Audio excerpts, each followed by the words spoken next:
And welcome to Convince Me, Week 16, the Sunday edition. We apologize. If you were waiting for our show at 11 a.m. to be live, we had some technical issues. So now we're doing a recorded version at noon. Same great information, same exciting window, closing even faster. We have Darren Ravel and Katie Rich Creek at our Action Network news desk. Everything we talk about, all the picks, all the data, it's available for free in the award-winning Action Network app. Crazy Saturday. Big wins, bad beats all the way around. Chris Raybon, Matthew Friedman, Sean Corner, they're going to join me. They're going to give me their props, their sides, their totals. Let's kick it off with the first prop from Sean Corner. Don't forget, reply to @Action Network HQ with the total number of yards. What are we doing here, Corner? Is it yards, receptions? I don't even know yet. I'm having my own technical difficulties. Corner, kick us off with your favorite player prop. So my Sunday Night Football primetime prop tonight is Aaron Jones over 70.5 rushing yards. It looks like we should be seeing about an inch or two of snow tonight. So that's a bit of a boost to the run game. Aaron Jones, if you look at next gen stats, he ranks 8th in terms of efficiency behind the line of scrimmage, which means he's more of a north-south runner. So I think that helps them even more tonight with the snow. The Packers are going to be getting back their stud center, Corey Linsley, back. He has an 89.8 PFF grade, which is first among all centers. Jamal Williams is not expected to play tonight as well. So, I think that's going to only increase Aaron Jones' floor. His backup tonight is rookie A.J. Dillon, who only returned a couple weeks ago after about a month off from COVID. So I don't know if he can handle more than just a few touches. Certainly with the number one seed on the line, you would expect them to just lean on Aaron Jones heavily tonight. The Titans, they have their hands full with Aaron Rodgers. I don't know if they can really do much to worry about Aaron Jones. He really hasn't seen 8-man boxes much this year, only 19% of the time, which is ranks 30th out of 52 qualified running backs. So I think he'll have plenty of room to run, and he should break a few big runs. So I actually like this over all the way up to 75.5. All right. So right now it's about 70.5. Reply to @Action Network HQ with the total number of rushing yards you think Aaron Jones will have. You can win some real money. Yesterday, Corner, on the Saturday show, you had George Kittle under 4.5 receptions. You nailed it thanks to a George Kittle drop on an easy pass across the middle. Matthew Friedman, however, that was a heartbreaking loss for you. Jeff Wilson over half a touchdown rushing, stopped at the 1-yard line. Bummer, total bummer. Kind of like a Christmas gift for me, but a total bummer for you. What's your prop today? Yeah, Chad, I have a talent for picking props that almost win. Just yesterday, I was 7-1-2 in my NFL plays in the app. Of course, the only ones I didn't win were the ones I specifically talked about on this show. That's a Costanza-like ability to really screw up. But I'm going with a guy I have to go with, and that is Calvin Ridley. For people who aren't aware, this past week on Tuesday, I ranked Calvin Ridley number 1 as the number 1 fantasy receiver in our rankings. I talked about him on the Fantasy Flex, and then yet on Thursday, I somehow managed on Twitter to make Ridley feel as if I still don't appreciate him enough, which is pretty amazing. But no one else is ranking him number 1. If you look at our prop tool, we have him projected for the under, but donkey contrarian that I am going over 83.5 yards receiving for Calvin Ridley. The matchup isn't all that great against the Chiefs, but Julio Jones is out, and that's really the only thing that matters here. In Ridley's 6 games without Jones, he has averaged 112.3 yards on 11.3 targets. In only 1 game has he not gone over 90 yards, 83.5. And this spot just feels far too low. Without Jones, I think this prop should be in the high 90s. I might even say a little bit higher than that, but you're not even going to need to bet it that high. 83.5 is a gift. Bet it into the 90s. Yeah, you've had some tough luck this year. Jeff Wilson getting knocked out at the 1-yard line on a career day. A.J. Brown, earlier in the year, you had him to score a touchdown, fumbles the ball on the 1-yard line. For the record, for people who don't know, like you mentioned, this week you went out and said Calvin Ridley was amazing. DJ Moore might be better. And of course, Calvin Ridley responds to you and heckles you a little bit. All in good fun. Chris Raybon, what do you got? I'm going with the Sunday night prop as well. Not trying to steal corner shine, but I got to go with Jeremy McNichols under 11 and a half rushing yards here. Why? Because I think there's a very, very good chance that he gets 0 rushing yards. He's playing behind a guy named Derrick Henry, but last week, rookie Darrington Evans came back and immediately took hold of the number 2 running role. In the 2 games that Evans has finished, Evans has gotten every single backup running back carry. He's out carried McNichols 8-0. McNichols' 2 lowest snap rates have come in the 2 games Evans has been healthy. And McNichols has only played on pass snaps, 17 snaps, and hasn't got a carry. Why? Because his last 21 carries have gone for 31 yards. So he could get 10 carries in this game and he still might fall short of this prop. But I expect him to get 0 carries. I would bet this down to all the way to 4.5. Right now, it's a 10 rated prop in our Fantasy Labs player props tool with a 78% edge. Go bet it.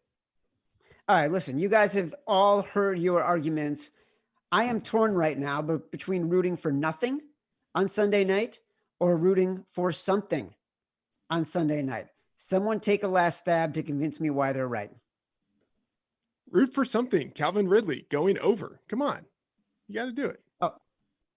No, I'm not taking Calvin Ridley, but I am going to root for something. I am going to go for Aaron Jones over rushing yards. He's going to get the bulk of the load tonight. I do not want to even risk seeing one guy come in for 1 carry on a draw against a not great Packers rush defense and gain all those yards.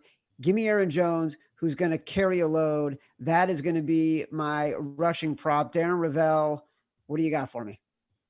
Well, I got the unprecedented situation of yesterday, the news coming in Vegas that the 4 wide receivers for the Browns, including obviously Higgins and Landry, are out. It was at 10 at some books. It was at 9.5 at others, and it just kept going down and down and down as people started betting the Jets until it went to -115, 7.5, 7, then 6.5. That's when Brown's money finally came in. However, nothing has gone further down from there. And apparently all those moves, a lot of them were on air, because we're looking at all these numbers this morning from the sports books, and it is all Browns. 80% of the bets at PointsBet are on the Browns. 82% of the money's on the Browns. It's even more drastic at DraftKings, which just came in. 85% of the money is on the Browns. So apparently people just think that, Chubb is they're running, offense is just going to go crazy, and it doesn't matter. It's the Jets. And by the way, only 7% of the money on the Jets money line. I thought people after last week would take a lot of shots, but not the case, which it seems like the public might be a little bit smarter than you anticipate. Everybody knows if you're getting 80% of the bets coming in on a big road favorite, what do? You automatically take the dog. In the DraftKings Pick'em contest, me and Simon Hunter on the Favorites podcast, right now we are in the money. We went 3-0 yesterday. We got to make 2 more picks to improve our position. Of course, we are taking the Jets today because that's what professionals do. That is going to be the right side. That's what I'm telling you right now. Let's talk about sides. Sean Corner, what is your side right now that you want me to take? I want you to take the Steelers +1. I love the Steelers coming to the season. I think I have them 20-1 to win the Super Bowl. But even I was like, they're pretty overrated when they were 11-0. That was obviously the time to sell high on them. But I think right now, after this 3-game losing streak, especially after the embarrassing Monday Night Football loss to the Bengals, now is the time to buy the dip on them. I think Mike Tomlin will have them ready to go tonight. There's too much talent on this offense not to bounce back. Deontay Johnson seemed to overcome his drop issues, at least temporarily. Last week, they'll be getting James Conner back. But on the other side of the ball, the Colts are going to be without 2 starting O-linemen and Anthony Costanzo and Braden Smith, which is terrible timing going up against the number 1 ranked defense in DVOA. So this is a situation where, it might throw Phillip Rivers off. He could, glare his nasty turnover mistakes here. So, this is a situation where I'm basically backing the Steelers defense again here. Earlier in the week, the Browns, they went up to -2.5. And despite, getting about 80% of the action, the line moved all the way to Steelers -2, I think at peak, and now it's back to +1. So there's a lot of interesting line movement here. I don't think it matters. I think the most likely outcome is Steelers winning by 3 points. So I would take this all the way up to -2.5. But right now, it looks like we're still getting a point on the Steelers. So I love the buy low opportunity here. All right, Steelers Colts. You like the Steelers in that game. Matthew Friedman, tell me something that I'm just going to roll my eyes at. Yeah, you're going to hate this, Chad. You talked about one of your rules earlier. I have a couple of rules. One of them is whenever possible, I bet on Aaron Rodgers at home. So I'm going Packers -3. It's a simple rule, but it has been profitable. Rodgers is 57-33-3 against the spread at Lambeau Field for his career. He can pass against the Titans, who are number 30 in pass defense DVOA. The Titans, they're good on offense. They should be able to run with Derrick Henry against a mediocre defense. But in a game with a high total, I think a good pass offense is going to outscore a good run offense. And the Packers have just enough defense led by cornerback Jair Alexander to slow down the Titans' low volume passing attack. Rodgers is the league's most profitable home quarterback, and the Packers might be one of the few teams in a league that doesn't have much of a home field advantage at this point that still has an actual home field advantage. And part of that is just the weather. There's going to be below freezing with the chance of snow. Rodgers can play in that weather. I don't know if Texas boy Ryan Tannehill actually can. So I think Packers should be favored by more like 5.5. At 3, I'm fine with this line here. 3 is an interesting number. That number has come down quite a bit. So you're getting the best of the number right now if you think you want to bet on the Packers. Raybon, talk to me. I'm going with the Rams. I think you have to here. They just have an edge over the Seahawks. Ever since Sean McVay's become the head coach, the Seahawks beat them in 2017 in the first matchup, 16-10. The next matchup was 42-7. And they've won 5 out of 6 games overall against the Seahawks since. So you look at Sean McVay and what he's been able to do schematically, take away Russell Wilson and Jalen Ramsey on DK Metcalf, who was held to 28 yards in the first matchup. This is a really tough matchup for Seattle. The Rams only lost in the last 6 came by 1 point, 30-29 on a missed field goal that could have won the game. So if you had gotten this number in Rams Seahawks, the last 6 matchups, you would not have lost one. You would have pushed one, but you would not have lost one.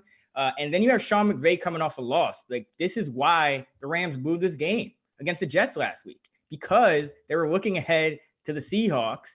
And, the Seahawks clinched the division last week. The Rams still have to do some work. Sean McVay off a loss, 14-4 straight up, 12-5-1 against the spread, 8-1 against the spread on the road is Sean McVay coming off a loss. I expect the Rams to win this game. I would bet this down to a pick. Listen, I actually like all these picks. I think they're great. And I know, Raybon, I listened to you and Stuckey in the Action Network NFL podcast this week. You did a great job convincing me from that show how much I liked the Rams. But I don't need anyone else. I don't need any more arguments for what I want to do right now. I want the Steelers as home underdogs. This, like, if I love sort of the 80-20 rule, give me a home dog when they're getting 20% of the bets. The other thing I like is buy low, sell high. And you cannot get lower on a buy than the Steelers, and you cannot get higher on a sell than the Indianapolis Colts right now. They are a road favorite against a team that could still win a very difficult division in the AFC North. Give me the Pittsburgh Steelers as home underdogs. Sean Corner, you're 2 for 2 today. Katie Rich Creek, what do you got? Love it. Well, let's go 3 for 3. I'll give you another total to sweat again today. Sorry about yesterday's disaster, but nothing we can do about that. Hold on. Let Katie report from the Action Network news desk. Yeah, I don't want to disrupt his momentum. He's got to keep it going while it's high. I will be very quick. I have another trend that supports Raybon's Rams pick for those who are still considering that one. Not only has Sean McVay been trustworthy off a loss, but NFL teams that outright lose as double-digit favorites are covering at a 69% rate in their next game over the past 10 seasons. We've actually seen this already twice this season with the Chiefs and the Seahawks following their big losses to the Raiders and the Giants. So for whatever that's worth, Listen, I think the Rams pick is spot on. I love the Rams pick. I just like the Steelers pick a little bit more. Corner, lead me into the misery of betting totals, because yesterday you wisely had the Dolphins and the Raiders, and for 59 minutes that was the exact right side until someone mauled Ryan Fitzpatrick's face at the same time that he threw a blind sideline Hail Mary.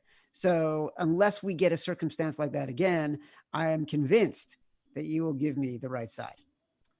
Right. So I'm going to just forget about that for now. Moving on to today. I like the under in this Browns Jets game. Right now it's 44.5. Unfortunately, I wrote up earlier in the week, I like this when it was under 48. And a lot of the same reasons why I like the Rams Jets under a week ago. The Rams likely came out flat last week because they were looking ahead to this week 16 matchup against the Seahawks. I'm a bit afraid that the Browns might have been doing that, looking ahead to week 17 against the Steelers. But now that 4 wide receivers are out due to COVID, their game plan is going to be even more run heavy, even more 2 to 3 tight end sets. So it just amplifies it even more. So I had this total graded at 46 before this news broke. Now I have it all the way down to 43. So the market still hasn't caught up quite yet. And again, last week I emphasized, 43 is the most critical number when it comes to totals. So I would bet the Rams Jets down to 43.5. And sure enough, the game ended at 43 exactly. So similar situation here. But with the Browns expected to have a run heavy offensive game plan, the Jets, their only real strength is their run D, as seen by their 8th rank in DVOA on the season. So, it's a bit of a mismatch in that regard. And again, Adam Gase, even when losing, loves to run the ball. They run at the 6th highest rate in the league when losing. Last week I was making jokes that they'd be running in the 4th quarter. I had no idea it was going to be to preserve a lead, but here we are again. I think this week, I think that the Browns do hang on and win by, say, a touchdown here, and it's a very, very low scoring game. I don't really know how this Browns offense is going to jive without 4 receivers, but like I said, I like the under in this game before that news hit. I just like it even more now. So I bet this down to 43.5. All right, Friedman, in the theme of bad luck on our totals, yesterday you liked the Bucks Lions total. I think it was over 56 is what you liked it at. You said you liked it all the way up to 59. Who knew that the Bucks would score 47 points and you still would not cover that total? Man, you had a bad luck day yesterday.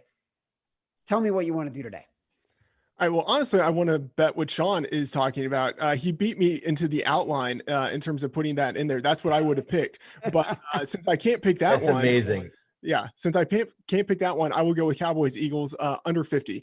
Honestly, it's a second division game. It's a true elimination game. The loser goes home. The winner might still have a chance to make the playoffs. So given the stakes and then given the familiarity that these teams have with each other, I expect both teams to play a little slower, a little tighter, with a little more intentionality. On offense, the Eagles will likely have more of a ground-based attack with quarterback Jalen Hurts, which points to the under. And the Cowboys, with the return of running back Ezekiel Elliott, will probably try to run more than they should. And when the Cowboys pass, I think they're going to struggle. The Eagles are getting back number 1 cornerback Darius Slay, and their defensive line just outclasses the backups that the Cowboys are rolling out on their offensive line. We're talking about a top 5 unit versus a bottom 5 unit. I think Andy Dalton, when dropping back, is going to have lots of pressure, more sacks, and that will make it harder for the Cowboys to sustain drives and pass efficiently and ultimately score points. So all of that points to the under, and I would bet this down to 48. I don't mind that one. I think this is a tricky game. I actually like the Cowboys on the side in this game too. Raybon, what do you got? I'm going with Giants Ravens under 44. You just have a lot of different situations coming together that favor the under here. For one, both of these teams are extremely slow paced. The Giants are 20th in neutral pace. The Ravens are 31st. Both defenses are top 10 in lowest average depth of target allowed. So you're not going to get as many big pass plays. You have James Bradbury back for the Giants. He should be able to handle Marquise Brown, which really kind of makes it tough for the Ravens, because then you're really talking about one threatening receiver in Mark Andrews. And for the Giants, they're going to be without slot receiver Golden Tate. And what they usually do when he's out is they'll go more double tight end with Evan Ingram and then Caden Smith as an extra blocker. But that kind of influences your pass offense. You're not throwing as deep. You have to kind of pick up smaller chunks. or you just don't have as many guys, getting separation in the route. So you have all these factors. And then even when Baltimore does move the ball, the Giants are 4th best in red zone touchdown conversion rate allowed. That's where they really excel. And Patrick Graham's been a great game planner and schemer all year. And that's why the Giants are 11-3 toward the under this season. I expect them to be 12-3 by the time this week is over. All right, here's why I actually don't like your pick. Number one, aggressive play callers in Harbaugh and Joe Judge. Number two, you've got aggressive former special teams coaches in Harbaugh and Judge who are willing to take chances that leads to more opportunities to score points no matter how slow those teams play. Number three, Daniel Jones is going to be playing. Daniel Jones turning the ball over is as likely to score for the other team and throw more points onto the board than I am comfortable with if we were only talking about regular play calling and slow pace of play. So to me, it's almost impossible to go with a Giants under because there is so much variance when Daniel Jones is playing. I'm starting to So you would have missed out on 11-3. Okay. Yeah, it's true. But I would also miss out on the heart attacks that come with all of those 11-3, with that 11-3 record. And I did love corners, and I know Friedman loves corners. But the problem is we've lost the best of the number. Like, it's so hard to bet on a game when the total started at 48. Now it's down to 44. Even though that team has no wide receivers. Do I really want to go with the Cowboys and Eagles though? I think I need someone else to weigh in. I need a little bit more convincing on this one. You should go with Sean. I think that the best of the number idea no longer applies because it's a totally different situation. Like this line and the circumstances have totally moved. Yeah. To be fair, that's the only reason I beat Freeman to this in the outline is I already wrote this up a few days ago. So he's right. There's a whole new element. So the line dropping is because of the wide receiver situation. But like I said, I've been a couple points lower than the market the whole time. And 43, that's still included in this number, will still win if it's, lands on 43. So I still like it. All right. I'm going with the Browns and Jets under 44. Katie Rich Creek. Let's wrap it up from the Action Network news desk before we get to Darren. I have 2 more totals for people to consider. Both are overs, over 41.5 in Colts Steelers and 53.5 in Titans Packers. They are both a B+ in our pro projections, aka they are the biggest edges of the day, with our projected totals about 4 points higher based on each of those lines. Darren, what do you got? Some big bets at BetMGM. We got 240,000 to net 200 on Titans plus 3.5. So that goes against us. 220 on 220K to win to net 200K on the Colts minus 1.5. That also goes against us.